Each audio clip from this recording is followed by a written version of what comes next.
നമസ്കാരം. ഡെയിലി വാർത്തകളിലേക്ക് സ്വാഗതം. ആദ്യം നോക്കാം പ്രധാന വാർത്തകൾ.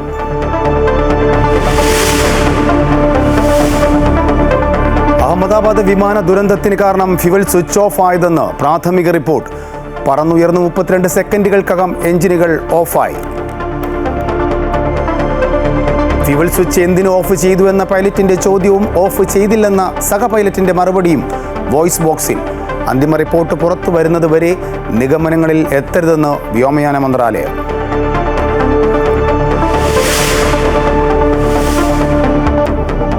സംസ്ഥാന സർക്കാരിനെതിരെ കേന്ദ്ര ആഭ്യന്തരമന്ത്രി അമിത്ഷാ. സ്വർണ്ണക്കടത്ത് സർക്കാർ സ്പോൺസേഡ് അഴിമതിയെന്ന് അമിത്ഷാ. തെരഞ്ഞെടുപ്പിനൊരുങ്ങാൻ BJP സംസ്ഥാന നേതൃത്വത്തിന് നിർദ്ദേശം. തിരുവനന്തപുരത്തെ BJPയുടെ പുതിയ ഓഫീസ് ഉദ്ഘാടനം ചെയ്തു.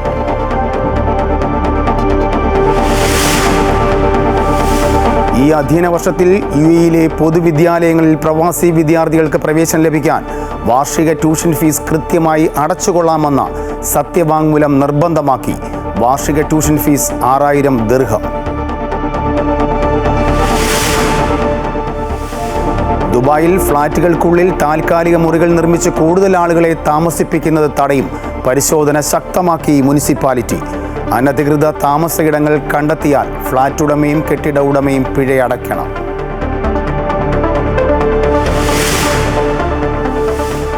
Janaki V versus state of Kerala എന്ന ചിത്രത്തിന് ഒടുവിൽ സെൻസർ അനുമതി. ചിത്രം ഈ മാസം തിയേറ്ററുകളിലെത്തും.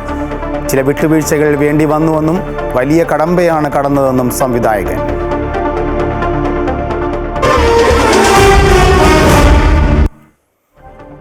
വിമാനത്തിന്റെ എഞ്ചിനുകളിലേക്കുള്ള ഇന്ധന വിതരണം നിയന്ത്രിക്കുന്ന ഫ്യുവൽ സ്വിച്ചുകൾ ഓഫായതാണ് അഹമ്മദാബാദിൽ എയർ ഇന്ത്യ വിമാനം തകർന്നു വീഴാൻ കാരണമെന്ന് അന്വേഷണ റിപ്പോർട്ട്. എന്തിന് ഓഫ് ചെയ്തുവെന്ന പൈലറ്റിന്റെ ചോദ്യവും താൻ ഓഫ് ചെയ്തില്ല എന്ന സഹ പൈലറ്റിന്റെ മറുപടിയും കോക്പിറ്റിന്റെ വോയിസ് ബോക്സിലുണ്ട്. ഇന്ധനം വരുന്ന സ്വിച്ചുകൾ വീണ്ടും പ്രവർത്തിപ്പിക്കുന്നതിന് മുമ്പേ വിമാനം തകർന്നു വീണുവെന്നും റിപ്പോർട്ടിലുണ്ട്. റിപ്പോർട്ട് വ്യോമയാന മന്ത്രാലയത്തിന് സമർപ്പിച്ചു. എയർക്രാഫ്റ്റ് ആക്സിഡന്റ് ഇൻവെസ്റ്റിഗേഷൻ ബ്യൂറോയുടെ റിപ്പോർട്ട് പ്രകാരം പ്രാഥമികമായി വിമാനത്തിന്റെ എഞ്ചിന് തകരാറുണ്ടായിരുന്നില്ല. പൈലറ്റുമാർക്ക് ആരോഗ്യ പ്രശ്നങ്ങളോ ഇന്ധന ചോർച്ചയോ പക്ഷിയിടിക്കുകയോ ചെയ്തതായി റിപ്പോർട്ടുകളില്ല. വിമാനം നിലത്തുനിന്ന് 600 അടി പൊങ്ങി വേഗത 180 നോട്ട്സിൽ എത്തിയതിനു തൊട്ടു പിന്നാലെ എഞ്ചിൻ 1, എഞ്ചിൻ 2 എന്നിവയുടെ ഫ്യൂവൽ കട്ട് ഓഫ് സ്വിച്ചുകൾ റൺ പൊസിഷനിൽ നിന്ന് കട്ട് ഓഫ് പൊസിഷനിലേക്ക് മാറി. എഞ്ചിനുകളിലേക്ക് ഇന്ധനം വരുന്ന സ്വിച്ചുകൾ ഓഫായി. 32 സെക്കൻഡുകൾക്കകം 2 എഞ്ചിനുകളുടെയും പ്രവർത്തനം പൂർണ്ണമായും നിലച്ചു. വിമാനം പറന്നുയർന്ന സെക്കൻഡുകൾക്കുള്ളിൽ തന്നെ അപകടം സംഭവിച്ചു. കെട്ടിടങ്ങളിൽ ഇടിച്ച് തീപിടിച്ചതിന് പിന്നാലെ വിമാനം പൂർണ്ണമായി തകരുകയും ചെയ്തു. വിമാനത്തിൽ 2 എൻഹാൻസ്ഡ് എയർബോൺ ഫ്ലൈറ്റ് റെക്കോർഡുകൾ ഉണ്ടായിരുന്നു. ഒരു EAFR-ൽ നിന്ന് ഏകദേശം 49 മണിക്കൂർ ഫ്ലൈറ്റ് ഡേറ്റയും 2 മണിക്കൂർ ഓഡിയോയും ലഭിച്ചിട്ടുണ്ട്. എന്നാൽ പിൻഭാഗത്തെ EAFR-ന് കാര്യമായ തകരാർ സംഭവിച്ചതിനാൽ വിവരങ്ങൾ വീണ്ടെടുക്കാൻ കഴിഞ്ഞിട്ടില്ല.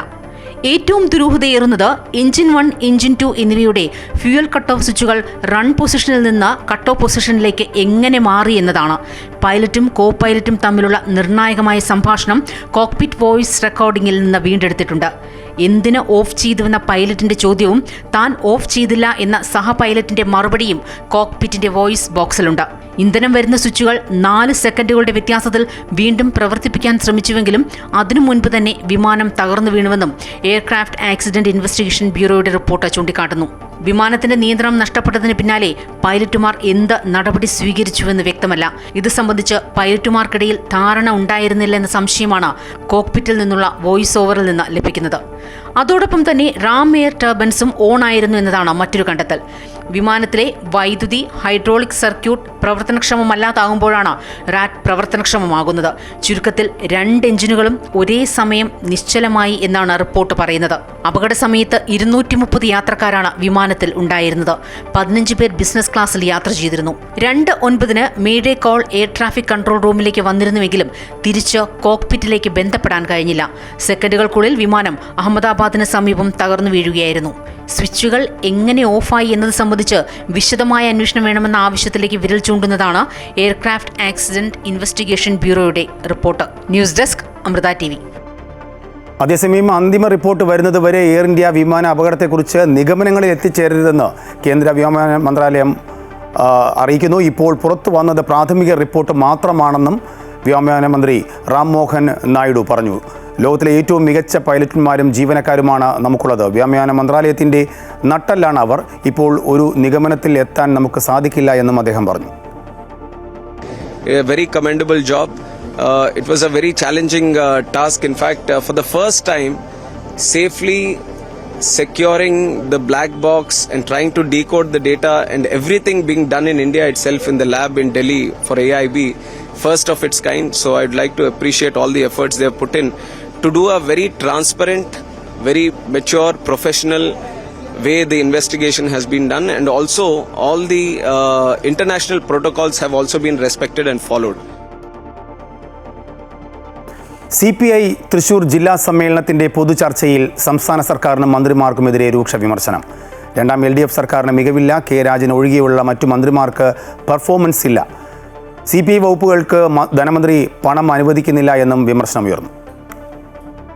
ഒന്നാം സർക്കാരിന്റെ പ്രവർത്തന മികവിനോട് ചേർന്ന് നിൽക്കുന്നതല്ല രണ്ടാം LDF സർക്കാരിന്റെ പ്രവർത്തനമെന്നാണ് പൊതുചർച്ചയിലെ വികാരം. മുഖ്യമന്ത്രിയുടെ മകൾ വീണയ്ക്കെതിരായ ആരോപണങ്ങൾ മുന്നണിയെ പ്രതിരോധത്തിലാക്കി. ധനപ്രതിസന്ധിക്കിടയിലും CPIM മന്ത്രിമാർക്ക് പണം അനുവദിക്കുമ്പോഴും CPI മന്ത്രിമാരുടെ കടുത്ത അവഗണനയെന്നും ചർച്ചയിൽ വിമർശനം. എന്നാൽ വിമർശനത്തെ തള്ളി ധനമന്ത്രി KN ബാലഗോപാലൻ രംഗത്തെത്തി. ഗവൺമെന്റ് വളരെ കളക്റ്റീവായിട്ട് ഒരു കാര്യമായിട്ടാണ് പ്രവർത്തിക്കുന്നത്. ഇന്ന് തന്നെ ഞാൻ നമ്മുടെ ബഹുമാനപ്പെട്ട റവന്യൂ മിനിസ്റ്റർ പറഞ്ഞ അദ്ദേഹത്തിന്റെ മണ്ഡലത്തിൽ പരിപാടി പറഞ്ഞിട്ട് അതിനായിട്ട് ആ പരിപാടി എല്ലാ വകുപ്പുകൾക്കും ഒരേപോലെയാണ് എന്ന് മാത്രമല്ല, ഏറ്റവും അത്യാവശ്യമുള്ള ചില വകുപ്പുകളുണ്ട്. അങ്ങനെ നമുക്ക് ആവശ്യമില്ല, അതിന് അധികം പണം കൊടുക്കേണ്ടി വരും. സപ്ലൈകോയിലടക്കം സാധനങ്ങളില്ലാത്തതിന്റെ പേരിൽ സാധാരണ പാർട്ടി പ്രവർത്തകർ മറുപടി പറഞ്ഞു മടുക്കുകയാണ്. ഭക്ഷ്യമന്ത്രിക്കും കൃഷിമന്ത്രിക്കും ഉയർന്നത് അതിരൂക്ഷ വിമർശനമാണ്. VS സുനിൽകുമാറിനൊപ്പം ഉയരാൻ P പ്രസാദിനാകുന്നില്ല. CPIMനോട് കാര്യങ്ങൾ തുറന്നു പറയാൻ സംസ്ഥാന സെക്രട്ടറി ബിനോയ് വിശ്വം തയ്യാറാകണം. CPIMനെ താങ്ങുന്ന നിലപാടാണ് സെക്രട്ടറിയുടേതെന്ന് ബിനോയ് വിശ്വത്തെ വേദിയിലെത്തി പൊതുസമ്മേളനത്തിൽ പ്രതിനിധികൾ ആഞ്ഞടിച്ചു. അമൃത ന്യൂസ്, തൃശൂർ. തദ്ദേശ നിയമസഭാ തെരഞ്ഞെടുപ്പ് ലക്ഷ്യമിട്ട് BJPക്ക് ആവേശമായി കേന്ദ്ര ആഭ്യന്തരമന്ത്രി അമിത്ഷായുടെ കേരള സന്ദർശനം. 2026 കേരളത്തിൽ BJP അധികാരത്തിലെത്തുകയാണ് ലക്ഷ്യമെന്ന് നേതൃസംഗമത്തിൽ അമിത്ഷായുടെ ആഹ്വാനം.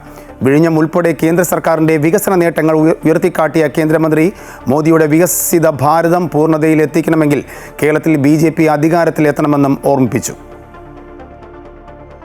മാസങ്ങൾ മാത്രം ബാക്കി നിൽക്കുന്ന തദ്ദേശ നിയമസഭാ തെരഞ്ഞെടുപ്പുകൾക്ക് കച്ചമുറുക്കി അങ്കത്തട്ടിലിറങ്ങാൻ കേരളത്തിലെ പ്രവർത്തകരോട് ആഹ്വാനം ചെയ്യുകയാണ് കേന്ദ്ര ആഭ്യന്തരമന്ത്രി അമിത്ഷാ. ഇക്കാലം അത്രയും കേരളം മാറി മാറി ഭരിച്ച LDF UDF കൂട്ടുകെട്ടുകളുടെ അഴിമതി കഥകൾ അക്കമിട്ട് നിരത്തിയാണ് പുത്തരിക്കണ്ടത്ത് നേതൃസംഗമത്തെ അമിത്ഷാ അഭിസംബോധന ചെയ്തത്. സ്വർണ്ണക്കടത്ത് പിണറായി സ്പോൺസേഡ് അഴിമതി എന്നാണ് അദ്ദേഹം ആരോപിച്ചത്. സോളാർ കേസും ബാർക്കോഴയും പാലാരിവട്ടം പാലം അഴിമതിയും എടുത്തു പറഞ്ഞ് കോൺഗ്രസിനെയും കടന്നാക്രമിച്ചു.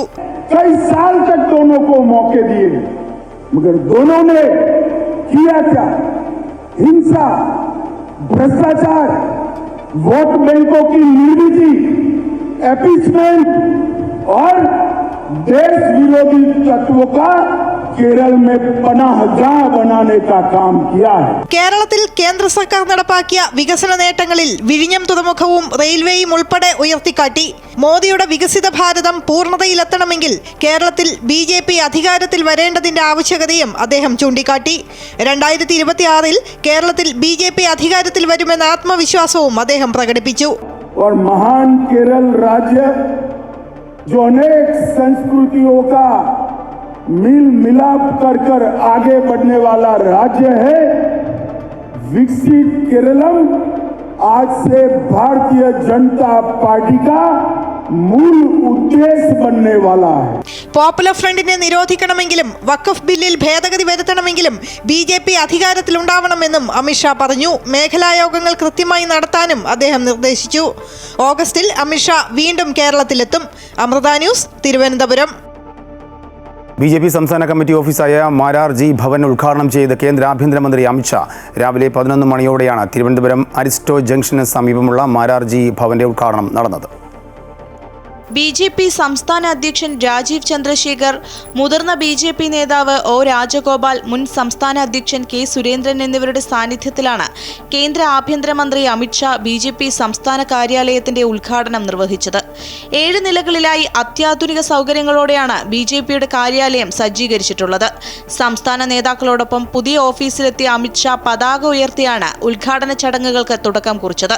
തുടർന്ന് വിളക്ക് തെളിയിച്ച് കെട്ടിടം ഉദ്ഘാടനം ചെയ്തു. ശേഷം ഓഫീസിന് മുന്നിൽ വൃക്ഷത്തൈയും നട്ടു.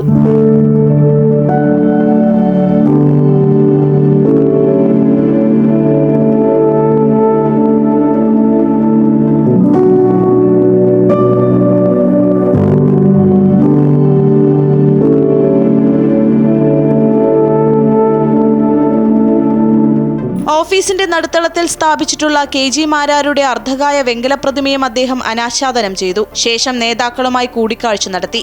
പുതിയ സംസ്ഥാന കാര്യാലയത്തിന്റെ പാലുകാച്ചൽ ചടങ്ങും പൂജയും ഫെബ്രുവരിയിലായിരുന്നു. ഉദ്ഘാടനം കൂടി പൂർത്തിയായതോടെ സംസ്ഥാന കമ്മിറ്റി ഓഫീസിന്റെ പ്രവർത്തനം പൂർണ്ണമായും പുതിയ കെട്ടിടത്തിലേക്ക് മാറും. അമൃത ന്യൂസ്, തിരുവനന്തപുരം. സ്കൂൾ സമയമാറ്റത്തിൽ ചർച്ചയാകാമെന്ന വിദ്യാഭ്യാസ മന്ത്രിയുടെ പ്രസ്താവനയോടെ സംസ്ഥയും നിലപാടിൽ അയവ് വരുത്തുന്നു. ചർച്ചയെ സ്വാഗതം ചെയ്ത ജിഫ്രി മുത്തുക്കോയ തങ്ങൾ ചർച്ചയിൽ സമസ്തയും മാന്യമായ സമീപനം സ്വീകരിക്കുമെന്ന് പറഞ്ഞു. അതേസമയം വിദ്യാഭ്യാസ മന്ത്രിയുടെ പ്രസ്താവനകളോടുള്ള നീരസവും അദ്ദേഹം പ്രകടിപ്പിച്ചു. സ്കൂൾ സമയമാറ്റത്തിനെതിരെ ഓഗസ്റ്റ് 5-ന് കലക്ട്രേറ്റിലേക്കും സെപ്റ്റംബർ 30-ന് സെക്രട്ടേറിയറ്റിലേക്കും മാർച്ച് നടത്താനാണ് സമസ്ത തീരുമാനിച്ചിരുന്നത്. അതേസമയം മദ്രസ പഠനത്തിന് വേറെ സമയം കണ്ടെത്തണമെന്ന വിദ്യാഭ്യാസ മന്ത്രിയുടെ പ്രസ്താവന സമസ്തയെ വീണ്ടും ചൊടിപ്പിച്ചു.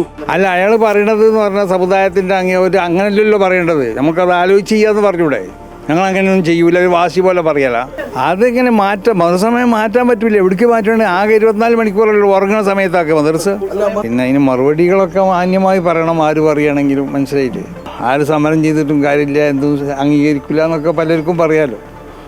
അത് ശരിയല്ല, ആ ശൈലി ശരിയല്ല എന്ന് മാത്രം. സമുദായങ്ങളുടെ കാര്യങ്ങളൊക്കെ നോക്കാൻ തന്നെയല്ലേ ഇവിടെ മന്ത്രിസഭ എന്നൊക്കെ പറയണത്, ഭരണം എന്നൊക്കെ പറഞ്ഞത്. സമുദായങ്ങളല്ലേ വോട്ടും ചെയ്യണത്. ഇതിനിടെ ചർച്ചയ്ക്ക് തയ്യാറാണെന്ന മന്ത്രിയുടെ പ്രസ്താവന എത്തി.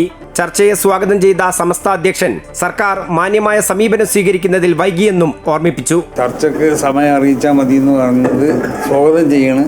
ചർച്ച പരാജയപ്പെടുമോ അതോ വിജയിക്കുമോ എന്നുള്ളത് മറ്റൊരു കാര്യം. ചർച്ച വിജയിച്ചാൽ പിന്നെ പ്രക്ഷോഭത്തിൻ്റെ ആവശ്യമില്ല. ചർച്ച പരാജയപ്പെട്ടാൽ പിന്നെയും പ്രക്ഷോഭം വേണ്ടി വരും. ഒക്കെ ആലോചിച്ച് തീരുമാനിക്കും. പിന്നെ ചർച്ച വിജയിച്ചാൽ പ്രക്ഷോഭം വേണ്ടെന്ന നിലപാടിലാണ് സമസ്ത. മന്ത്രിയുടെ പ്രസ്താവന സമസ്തയെ ചൊടിപ്പിച്ചെന്ന് തിരിച്ചറിഞ്ഞ സർക്കാർ വിഷയത്തിൽ ചർച്ചയാകാമെന്ന നിലപാട് സ്വീകരിക്കുകയായിരുന്നു. അമൃത ന്യൂസ്, കോഴിക്കോട്. സ്കൂൾ സമയമാറ്റത്തിൽ സർക്കാരിനെതിരെ കാന്തപുരം വിഭാഗം സമരത്തിനില്ല. മദ്രസ വിദ്യാഭ്യാസത്തെ ബാധിക്കുമെന്ന് പറഞ്ഞ് ഇപ്പോൾ നടക്കുന്ന സമരം രാഷ്ട്രീയ പ്രേരിതമാണ് എന്ന് സമസ്ത സുന്നി AP വിഭാഗം വിലയിരുത്തുകയാണ്. സമസ്ത EK വിഭാഗത്തിനൊപ്പം ചേർന്ന് സമരത്തിന് ഇല്ല എന്നാണ് കാന്തപുരത്തിൻ്റെ നിലപാട്. സ്കൂൾ സമയമാറ്റത്തിനെതിരെ സമസ്ത EKയുടെ സമരപ്രഖ്യാപനത്തെ തള്ളി കാന്തപുരം വിഭാഗം. ഹൈസ്കൂൾ സമയം 15 മിനിറ്റ് നേരത്തെയാക്കുന്നത് മദ്രസ പഠനത്തെ ബാധിക്കില്ലെന്നും കാന്തപുരം വിഭാഗം ചൂണ്ടിക്കാട്ടുന്നു. സ്കൂൾ സമയം രാവിലെ 8 മുതലാക്കണമെന്ന് കേന്ദ്ര സർക്കാർ നിലപാട് സ്വീകരിച്ചപ്പോൾ മൗനത്തിലായ സംഘടനകളാണിപ്പോൾ പിണറായി സർക്കാരിനെതിരെ രംഗത്തു വന്നിട്ടുള്ളത്. സമസ്ത EK വിഭാഗത്തിനും ജമാഅത്തെ ഇസ്ലാമിക്കും കൃത്യമായ രാഷ്ട്രീയ അജണ്ടയുണ്ട്. അതിൽ തലവെച്ചു കൊടുക്കേണ്ട ആവശ്യമില്ലെന്നാണ് കാന്തപുരം വിഭാഗത്തിന്റെ നിലപാട്. 2 ഷിഫ്റ്റായാണ് മദ്രസ പഠനം നടക്കുന്നത്. രാവിലെ 6:30 തുടങ്ങുന്ന ആദ്യ ഷിഫ്റ്റിൽ ഹൈസ്കൂൾ ഹയർ സെക്കൻഡറി വിദ്യാർത്ഥികളും രണ്ടാമത്തെ ഷിഫ്റ്റിൽ LP UP തലങ്ങളിലെ ചെറിയ കുട്ടികളും മദ്രസയിൽ പോകുന്നു. പിന്നെ എങ്ങനെയാണ് ഹൈസ്കൂൾ സമയമാറ്റമുണ്ടായാൽ മദ്രസ പഠനത്തെ ബാധിക്കുകയെന്നും കാന്തപുരം വിഭാഗം ചോദിക്കുന്നു. സ്കൂൾ സമയമാറ്റ വിഷയത്തിൽ സർക്കാർ നിലപാടിനൊപ്പം നിൽക്കാനാണ് കാന്തപുരം വിഭാഗത്തിന്റെ തീരുമാനം. അമൃത ന്യൂസ്, കോഴിക്കോട്. സ്കീമിൽ സർക്കാരിന് തെറ്റൊന്നും പറ്റിയിട്ടില്ല എന്ന് ഉന്നത വിദ്യാഭ്യാസ മന്ത്രി R. ബിന്ദു. ഇപ്പോൾ നടക്കുന്നത് തെറ്റായ പ്രചാരണമാണ്.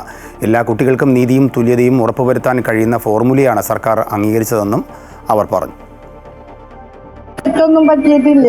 അത് തെറ്റായ രീതിയിലുള്ള പ്രചരണമാണ് ഇപ്പോൾ നടത്തുന്നത്. സർക്കാർ പരീക്ഷ എഴുതിയ ഭൂരിപക്ഷം വരുന്ന വിദ്യാർത്ഥികൾക്കും കഴിഞ്ഞ വർഷം ഒരു അനീതി ഉണ്ടായതായിട്ട് ശ്രദ്ധയിൽപ്പെട്ടു. അപ്പോൾ അത് 2012 മുതൽ തുടർന്നു വരുന്ന ഫോർമുലയുടെ ഭാഗമായിട്ട്, സ്റ്റാൻഡർഡൈസേഷൻ പ്രക്രിയയുടെ ഭാഗമായിട്ടാണ് ഈ രീതിയിലുള്ള ഡിസ്പാരിറ്റി സംഭവിച്ചിരിക്കുന്നത് എന്ന് മനസ്സിലായി. അപ്പോൾ അതുകൊണ്ട് എല്ലാ കുട്ടികൾക്കും നീതിയും തുല്യതയും ഉറപ്പുവരുത്താൻ കഴിയുന്ന വിധത്തിലുള്ള ഒരു ഫോർമുലയാണ് സർക്കാർ മുണ്ടക്കൈ ചൂരൽമല ദുരന്തബാധിതരുടെ പുനരധിവാസത്തിനായി മുസ്ലിം ലീഗ് കണ്ടെത്തിയ ഭൂമി നിയമക്കുരുക്കിൽ. തൃക്കേപ്പറ്റ വില്ലേജിൽ വാങ്ങിയ ഭൂമിയിൽ ഒരു ഭാഗം തോട്ടഭൂമി ആണെന്ന വില്ലേജ് ഓഫീസറുടെ റിപ്പോർട്ടിൽ വൈത്തിരി താലൂക്ക് ലാൻഡ് ബോർഡ് ഭൂ ഉടമകളിൽ നിന്ന് വിശദീകരണം തേടി. മുസ്ലിം ലീഗ് സംസ്ഥാന പ്രസിഡന്റ് പാണക്കാട് സാദിഖ് അലി ശിഹാബ് തങ്ങളുടെ പേരിലാണ് ഭൂമി രജിസ്റ്റർ ചെയ്തിട്ടുള്ളത്. ദുരന്തബാധിതരുടെ ഭവന നിർമ്മാണത്തിനായി വാങ്ങിയ 11 ഏക്കർ ഭൂമിയിലെ ഒരു ഭാഗം കാപ്പിത്തോട്ടം തരം മാറ്റിയതെന്നാണ് തൃക്കേപ്പറ്റ വില്ലേജ് ഓഫീസർ നടത്തിയ പ്രാഥമിക അന്വേഷണത്തിലെ കണ്ടെത്തൽ. തുടർ നടപടികൾക്കായി കണിയാമ്പറ്റ സോണൽ ബോർഡ് ഓഫീസർക്ക് കൈമാറിയ റിപ്പോർട്ടിലാണ് ഭൂ ഉടമയായിരുന്ന കല്ലങ്കോട് മൊയ്തുവിന് നോട്ടീസ് അയച്ചത്. ലാൻഡ് ബോർഡിൽ രേഖകൾ സഹിതം ഹാജരായി വിശദീകരണം നൽകണമെന്നാണ് നോട്ടീസിൽ പറയുന്നത്. പ്രസ്തുത ഭൂമി കല്ലങ്കോടൻ മൊയ്തുവിന് ഭൂപരിഷ്കരണ നിയമപ്രകാരം ഇളവ് നൽകിയ 11.12 ഏക്കറിൽപ്പെട്ടതായതിനാൽ തോട്ടഭൂമി തരം മാറ്റിയതിൽ ഭൂവുടമയ്ക്ക് ബോധിപ്പിക്കാനുള്ള വിശദീകരണം അറിയിക്കണമെന്നാണ് നോട്ടീസിൽ പറയുന്നത്. എന്നാൽ ഭൂമിയുമായി ബന്ധപ്പെട്ട് യാതൊരുവിധ പ്രശ്നങ്ങളുമില്ലെന്നാണ് ലീഗ് നിലപാട്. 1000 ചതുരശ്ര അടിയുള്ള 105 വീടുകൾ നിർമ്മിക്കാനാണ് ലീഗ് പദ്ധതിയിട്ടത്.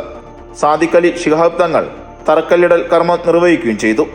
അതേസമയം നിയമക്കുരുക്കിൽപ്പെടുന്ന ഭൂമി വാങ്ങി ദുരന്തബാധിതരെ മുസ്ലിം ലീഗ് അവഹേളിച്ചുവെന്നാണ് CPM വിമർശനം.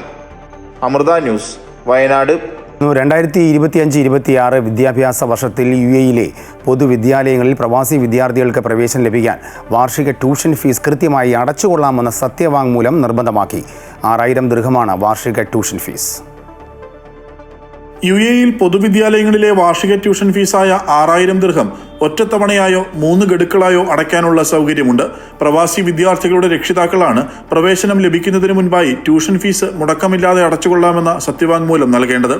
കുട്ടികളുടെ വിദ്യാഭ്യാസ ആവശ്യത്തിനുള്ള തുക അടയ്ക്കുമെന്ന രക്ഷിതാക്കളുടെ പ്രതിബദ്ധതയ്ക്കും തടസ്സങ്ങളില്ലാതെ വിദ്യാഭ്യാസ സേവനം ലഭ്യമാക്കുന്നതിനുമായാണ് ഇതെന്ന് UAE വിദ്യാഭ്യാസ മന്ത്രാലയം അറിയിച്ചു. ഫീസ് മുടങ്ങിയാൽ അക്കാദമിക് രേഖകൾ തടഞ്ഞുവെക്കൽ, ഉയർന്ന ക്ലാസുകളിലേക്കുള്ള പ്രവേശനം തടയൽ, ട്രാൻസ്ഫർ സർട്ടിഫിക്കറ്റ് തടഞ്ഞുവെക്കൽ എന്നീ നടപടികൾ നേരിടേണ്ടി വരുമെന്നും മന്ത്രാലയം വ്യക്തമാക്കി. അറബിക്, കണക്ക്, ഇംഗ്ലീഷ് എന്നീ പ്രധാന വിഷയങ്ങളിൽ ഉൾപ്പെടെ വിദ്യാർത്ഥികളുടെ അക്കാദമിക് പ്രകടനം മാനദണ്ഡങ്ങൾക്കനുസരിച്ച് മികച്ചതായി നിലനിർത്തുമെന്നും രക്ഷിതാക്കൾ സത്യവാങ്മൂലം നൽകണം. UAE-യിലെ പൊതുവിദ്യാലയങ്ങളിൽ പ്രവാസി വിദ്യാർത്ഥികൾക്ക് പ്രവേശനം ലഭിക്കാൻ കണക്ക്, അറബിക്, ഇംഗ്ലീഷ് എന്നീ വിഷയങ്ങളിൽ കുറഞ്ഞത് 85% മാർക്കുണ്ടായിരിക്കണം. ഒരു സ്കൂളിൽ പരമാവധി 20% സീറ്റുകളാണ് പ്രവാസി വിദ്യാർത്ഥികൾക്ക് നീക്കിവെച്ചിട്ടുള്ളത്.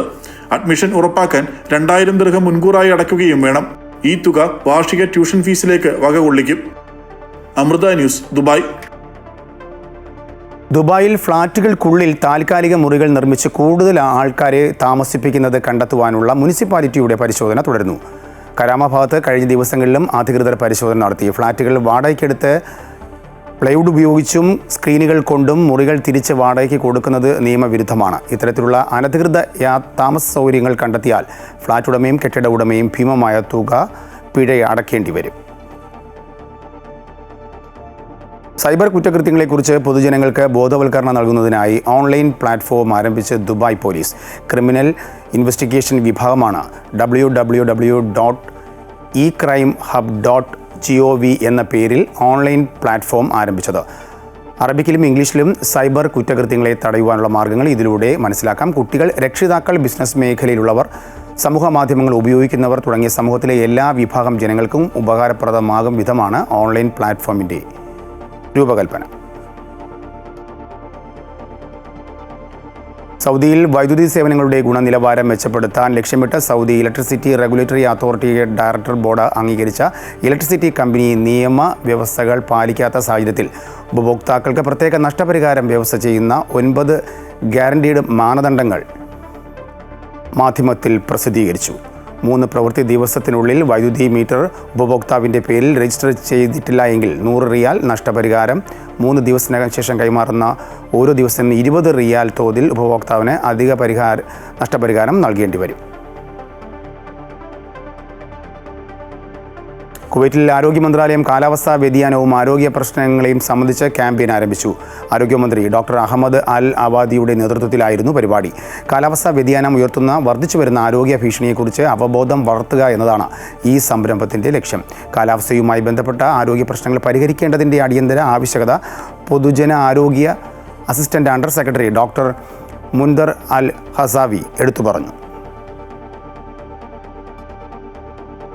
കുവൈറ്റിൽ ഈ വർഷം ശൈത്യകാലം നേരത്തെ എത്തുമെന്നും തണുപ്പ് കഠിനമാകുമെന്നും ജ്യോതിഷ് ശാസ്ത്രജ്ഞൻ ബദർ അൽ ഒമേറ പറഞ്ഞു. തുടർച്ചയായ വരൾച്ചയും വടക്ക് പടിഞ്ഞാറൻ കാറ്റും കാരണം താപനില 0 ഡിഗ്രി സെൽഷ്യസിന് താഴെയാകാൻ സാധ്യതയുണ്ടെന്നും അദ്ദേഹം പ്രസ്താവിച്ചു. കുവൈറ്റിൽ വേനൽക്കാലത്ത് അഗ്നിശമന സേനയുടെ പ്രവർത്തനക്ഷമത പരിശോധിക്കാൻ ജനറൽ ഫയർഫോഴ്സ് മേധാവി മേജർ ജനറൽ തലാൽ അൽ റൂമി അൽ മുഹലബ് മറൈൻ സെൻറ്റർ സന്ദർശിച്ചു. കടൽത്തീരത്തും പാർക്കുകളിലും എത്തുന്നവരുടെ സുരക്ഷ ഉറപ്പാക്കുന്നതിനായി മറൈൻ സെൻ്ററുകളിലെ ജീവനക്കാരുടെ സന്നദ്ധതയും തയ്യാറെടുപ്പിനെയും മേജർ ജനറൽ അൽ റൂമി അഭിനന്ദിച്ചു. അന്തരീക്ഷ താപനില ക്രമാതീതമായി വർദ്ധിച്ചതോടെ തീപിടുത്തങ്ങൾ പലയിടത്തും ഉണ്ടാകുന്നുമുണ്ട്. നിർമ്മിത ബുദ്ധി സാങ്കേതിക വിദ്യയിൽ സൗദി പൗരന്മാരെ ഉയർത്തിക്കൊണ്ടുവരാൻ ലക്ഷ്യമിട്ടുള്ള പരിശീലന programme Saudi data and artificial intelligence അതോറിറ്റിയും മാനവശേഷി സാമൂഹ്യ വികസന മന്ത്രാലയവും വിദ്യാഭ്യാസ മന്ത്രാലയവും സഹകരിച്ച് നടപ്പാക്കാൻ തീരുമാനിച്ചു. 10 ലക്ഷം സൗദികൾക്ക് നിർമ്മിത ബുദ്ധി സാങ്കേതിക വിദ്യയിൽ പരിശീലനം നൽകുന്ന പദ്ധതിയാണ് ഇത്. സമയ എന്ന് പേരിട്ട ഈ പദ്ധതിയിൽ രജിസ്റ്റർ ചെയ്യാൻ എല്ലാ പ്രായ വിഭാഗത്തിലും പെട്ട സ്വദേശികളോട് അധികൃതർ ആവശ്യപ്പെട്ടു. റിയാദ് ഇന്ത്യൻ മീഡിയ ഫോറം റിംഫിന് 2025-2026 വർഷത്തേക്ക് കാലയളവിലുള്ള പുതിയ ഭാരവാഹികളെ തെരഞ്ഞെടുത്തു. Ashraf Vengatt president, JN Kodungallur general secretary, Mujeeb Changaramkulam treasurer, Shibu Usman, VJ Nasaruddin എന്നിവരാണ് പ്രധാന ഭാരവാഹികൾ. ജലീൽ ആലപ്പുഴ, KM കനകലാൽ തുടങ്ങിയവർ സഹഭാരവാഹികളാണ്. വാർഷിക പൊതുയോഗത്തിലാണ് പുതിയ ഭാരവാഹികളെ തെരഞ്ഞെടുത്തത്. Janaki V versus state of Kerala എന്ന ചിത്രത്തിന് ഒടുവിൽ സെൻസർ അനുമതി ലഭിച്ചു. ചിത്രം ഈ മാസം തിയേറ്ററുകളിലെത്തും. ചില വിട്ടുവീഴ്ചകളിൽ വേണ്ടി വന്നുവെന്നും വലിയ കടമ്പയാണ് കടന്നതെന്നും സിനിമയുടെ സംവിധായകൻ പ്രവീൺ നാരായൺ പറഞ്ഞു. സെൻസർ ബോർഡ് നിർദ്ദേശങ്ങൾ അംഗീകരിച്ച് മാറ്റങ്ങൾ വരുത്തിയാണ് ചിത്രം വീണ്ടും ഇന്ന് സെൻസർ ബോർഡിന് മുന്നിലെത്തിയത്. JSK Janaki versus state of Kerala എന്ന ആദ്യ പേര് മാറ്റി Janaki V versus state of Kerala എന്നാക്കിയിരുന്നു. സിനിമയിൽ 8 ഇടങ്ങളിൽ മാറ്റം വരുത്തിയിട്ടുണ്ട്. 6 ജാനകി എന്ന പേര് പറയുന്നത് മ്യൂട്ട് ചെയ്യും.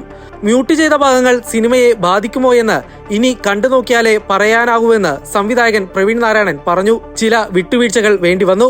റിലീസിനായി ഈ മാസം 17, 18, 25 എന്നീ ദിവസങ്ങൾ ആലോചനയിലുണ്ടെന്നും അദ്ദേഹം അറിയിച്ചു. ചെറിയ ചില അഡ്ജസ്റ്റ്മെന്റുകളിലൂടെ ആണെങ്കിലും സിനിമ എന്ന് പറയുന്നത് സമയത്ത് ഇറങ്ങേണ്ട ഒരു പ്രൊഡക്റ്റാണ്. അപ്പം അതുകൊണ്ട് ചില വിട്ടുവീഴ്ചകൾ ചെയ്യേണ്ടി വന്നിട്ടുണ്ട്. എന്നാലും സിനിമയെ മൊത്തത്തിൽ കാണുമ്പോൾ അത് എത്രത്തോളം ബാധിക്കുമെന്ന് ഇപ്പോൾ ഞങ്ങൾ കയറി കണ്ടെങ്കിലേ ഞങ്ങൾക്ക് എല്ലാവർക്കും കൂടെ വിലയിരുത്താൻ പറ്റുള്ളൂ. എന്നാലും വലിയൊരു കുഴപ്പം ഉണ്ടാവില്ല എന്ന് വിശ്വസിക്കുന്നു. സെൻസർ ബോർഡ് പ്രദർശനാനുമതി നിഷേധിച്ച ചിത്രം വലിയ നിയമ പോരാട്ടത്തിനൊടുവിലാണ് തിയേറ്ററുകളിലെത്തുന്നത്. ജാനകി എന്ന പേര് സിനിമയിൽ ഉപയോഗിക്കുന്നതാണ് സെൻസർ ബോർഡ് തടഞ്ഞത്. സിനിമയുടെ അണിയറ പ്രവർത്തകർ ഹൈക്കോടതിയെ സമീപിച്ചതോടെ വിഷയത്തിൽ കോടതി ഇടപെടലുമുണ്ടായി. ചിത്രത്തിൽ ജാനകി എന്ന പേര് ഉപയോഗിച്ചാൽ എന്താണ് കുഴപ്പമെന്ന് സെൻസർ ബോർഡിനോട് കോടതി ചോദിച്ചിരുന്നു. ഇതിന് വിചിത്രമായ മറുപടികളായിരുന്നു കോടതിയിൽ സെൻസർ ബോർഡ് നൽകിയിരുന്നത്. ഒടുവിൽ ഹർജി പരിഗണിച്ച ഹൈക്കോടതി ജഡ്ജി N നഗരേഷ് സിനിമ നേരിൽ കണ്ട് വിലയിരുത്തുകയും ചെയ്തിരുന്നു. Amrita news, Kochi. Wayanad DCC president ND അപ്പച്ചനെ പാർട്ടി പ്രവർത്തകർ മർദ്ദിച്ചു.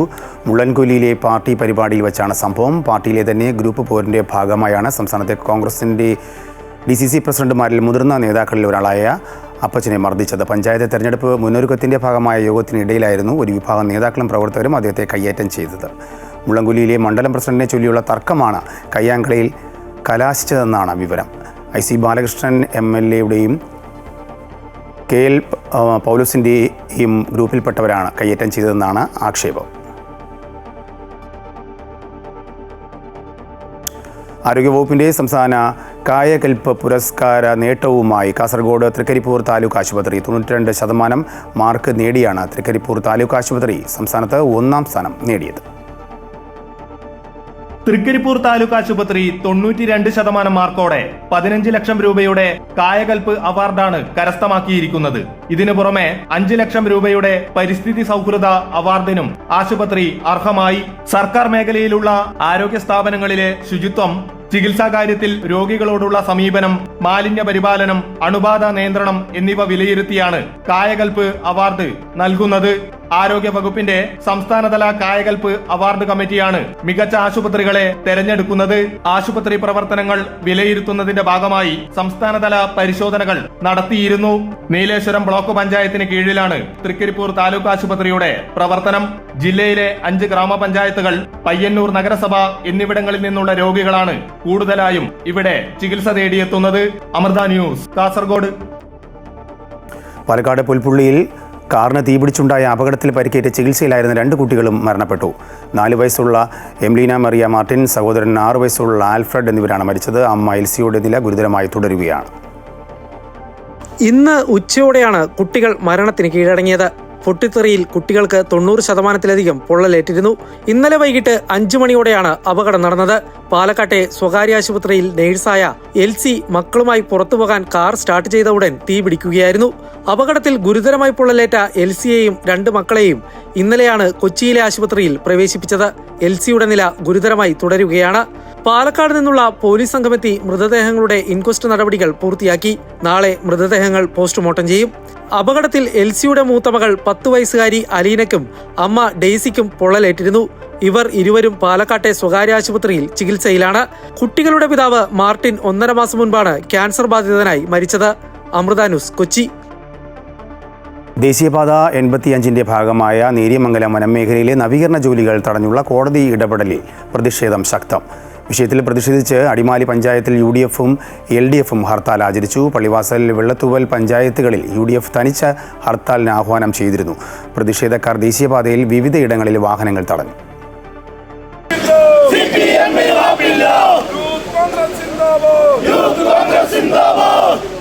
ദേശീയപാത 85-ന്റെ ഭാഗമായ നേര്യമംഗലം വനമേഖലയിൽ നവീകരണ ജോലികൾ നടന്നു വരുന്നതിനിടയിലാണ് അപ്രതീക്ഷിതമായി വിഷയത്തിൽ കോടതി ഇടപെടൽ ഉണ്ടാകുകയും നിർമ്മാണ ജോലികൾ നിർത്തിവെക്കേണ്ട സാഹചര്യം ഉണ്ടാകുകയും ചെയ്തത്. ഇതിൽ പ്രതിഷേധിച്ചാണ് ഇന്ന് LDF-ഉം UDF-ഉം അടിമാലി പഞ്ചായത്തിൽ ഹർത്താലിന് ആഹ്വാനം ചെയ്തിരുന്നത്. രാവിലെ 6 മുതൽ വൈകിട്ട് 6 വരെയായിരുന്നു ഹർത്താൽ. ഹർത്താൽ അനുകൂലികൾ ദേശീയപാതയിൽ അടിമാലി ടൗണിലടക്കം വിവിധയിടങ്ങളിൽ വാഹനങ്ങൾ തടഞ്ഞു. ഏതാനും സമയം തടഞ്ഞിട്ട ശേഷം തുടർ യാത്ര അനുവദിച്ചു. മേഖലയിലെ കടകമ്പോളങ്ങൾ പൂർണ്ണമായി അടഞ്ഞുകിടന്നു. സ്വകാര്യ ബസ്സുകളും ഓട്ടോ ടാക്സി വാഹനങ്ങളും സർവീസ് നടത്തിയില്ല. KSRTC സർവീസുകൾ നടന്നു. ദേശീയപാതയിലൂടെ വിനോദസഞ്ചാര വാഹനങ്ങൾ എത്തി.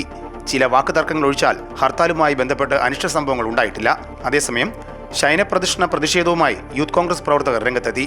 യൂത്ത് കോൺഗ്രസ് ദേവികുളം നിയോജക മണ്ഡലം കമ്മിറ്റിയുടെ നേതൃത്വത്തിൽ അടിമാലി വാളറയിൽ ദേശീയപാതയിൽ കിടന്ന് ഉരുണ്ട് പ്രതിഷേധിച്ചു. ദേശീയപാത വിഷയത്തിൽ വെള്ളത്തൂവൽ, പള്ളിവാസൽ പഞ്ചായത്തുകളിൽ UDF തനിച്ചാണ് ഹർത്താലിന് ആഹ്വാനം ചെയ്തിരുന്നത്. നേര്യമംഗലം പാലം മുതൽ വാളറ വരെയുള്ള വനമേഖലയിലും നവീകരണ ജോലികൾ തുടങ്ങിക്കഴിഞ്ഞിരുന്നു. ഈ നിർമ്മാണ ജോലികൾ തടഞ്ഞുകൊണ്ടാണ് ഇപ്പോൾ വിഷയത്തിൽ കോടതി ഇടപെടൽ ഉണ്ടായിട്ടുള്ളത്. അമൃത ന്യൂസ്, ഇടുക്കി. കേരള സർവകലാശാലയിൽ രജിസ്ട്രാർ VC പോര് തുടരുന്നു. KS അനിൽകുമാർ ഒപ്പിടുന്ന ഫയലുകളിൽ തുടർ നടപടി പാടില്ല എന്ന് VC ഉത്തരവിറക്കി. പദവി ഒഴിയാൻ താൽപ്പര്യം അറിയിച്ച മിനി കാപ്പനോട് പദവിയിൽ തുടരാൻ VC മോഹൻ കുന്നുമേൽ നിർദ്ദേശിച്ചു. രജിസ്ട്രാർ KS അനിൽകുമാറും കേരള സർവകലാശാല VC മോഹൻ കുന്നുമേലും തമ്മിലുള്ള പോര് കനക്കുന്നു. ഫയലുകൾ കൈകാര്യം ചെയ്യുന്നതിൽ നിന്ന് രജിസ്ട്രാർ KS അനിൽകുമാറിനെ VC വിലക്കിയിരുന്നു. ഈ വിലക്ക് മറികടന്ന് 100-ലധികം ഫയലുകളിൽ അനിൽകുമാർ ഒപ്പിട്ടു. എന്നാൽ അത്തരത്തിൽ KS അനിൽകുമാർ ഒപ്പിടുന്ന ഫയലുകൾക്ക് നിയമസാധുതയില്ലെന്നും അതിൽ തുടർ നടപടി പാടില്ലെന്നും VC മോഹൻ കുന്നുമേൽ ഉത്തരവിറക്കി. ഇ ഫയലിംഗിന്റെ നോഡൽ ഓഫീസർമാരായിട്ടുള്ള ഉദ്യോഗസ്ഥർ അനിൽകുമാറിന് ഫയലുകൾ കൈമാറുന്നു എന്നതിനാൽ സൂപ്പർ നോഡൽ ഓഫീസർ എന്ന നിലയിൽ തനിക്ക് മാത്രമായി ഈ ഫയലുകളുടെ ആക്സസ് നൽകണമെന്ന് ഇ ഫയലിംഗിന്റെ സേവനദാതാക്കളായ ടെക്നോ പാർക്കിലെ സ്വകാര്യ കമ്പനിയോട് VC ആവശ്യപ്പെട്ടു. എന്നാൽ കരാർ കെൽട്രോണും സർവകലാശാലയും തമ്മിലാണെന്ന് വ്യക്തമാക്കി കമ്പനി ആ ആവശ്യം നിരസിക്കുകയായിരുന്നു. സർവകലാശാലയിൽ വൈസ് ചാൻസലർ രജിസ്ട്രാർ പോര് പരിഹാരമാകാതെ തുടരുമ്പോഴാണ് വൈസ് ചാൻസലർ നിയമിച്ച registrar Mini Kappan registrar in charge സ്ഥാനത്തു നിന്ന് ഒഴിവാക്കണമെന്ന് കാട്ടി കത്ത് നൽകിയത്. പദവി ഏറ്റെടുക്കാൻ താൽപര്യമില്ലെന്നും വിവാദങ്ങൾക്ക് താൽപര്യമില്ലെന്നും അറിയിച്ചാണ് മിനി കാപ്പൻ VCക്ക് കഴിഞ്ഞ ദിവസം കത്ത് നൽകിയത്. എന്നാൽ തൽസ്ഥാനത്ത് തുടരാൻ VC നിർദ്ദേശം നൽകുകയായിരുന്നു. എന്നാൽ അടിയന്തര സിൻഡിക്കേറ്റ് യോഗം വിളിക്കണമെന്ന ഇടതംഗങ്ങളുടെ ആവശ്യത്തിൽ VC തീരുമാനമെടുത്തിട്ടില്ല. ചട്ടപ്രകാരമുള്ളതുപോലെ 2 മാസത്തിലൊരിക്കൽ യോഗം വിളിച്ചാൽ മതിയെന്നാണ് VC വ്യക്തമാക്കുന്നത്. മിനി കാപ്പൻ അയച്ച ഫയലുകൾ VC ഒപ്പിടുകയും KS അനിൽകുമാർ അയച്ച ഫയലുകൾ VC മടക്കുകയും ചെയ്യുമ്പോൾ ഭരണ പ്രതിസന്ധിയിലൂടെയാണ് സർവകലാശാല കടന്നുപോകുന്നത്. ഇതുകാരണം ബുദ്ധിമുട്ടിലാകുന്നത് വിദ്യാർത്ഥികളാണ്. പ്രശ്നത്തിന് പരിഹാരം കാണേണ്ട ചാൻസലറായ ഗവർണറും സംസ്ഥാന സർക്കാരും 2 തട്ടിൽ നിൽക്കുമ്പോൾ പ്രതിഷേധം തുടരാനാണ് ഇടത് വിദ്യാർത്ഥി യുവജന സംഘടനകളുടെ തീരുമാനം. അമൃത ന്യൂസ്, തിരുവനന്തപുരം. ഇതോടുകൂടി ഈ വാർത്താ ബുള്ളറ്റിൻ പൂർണ്ണമാകുന്നു. കൂടുതൽ വാർത്തയ്ക്കായി അമൃത ന്യൂസ് യൂട്യൂബ് കാണുക.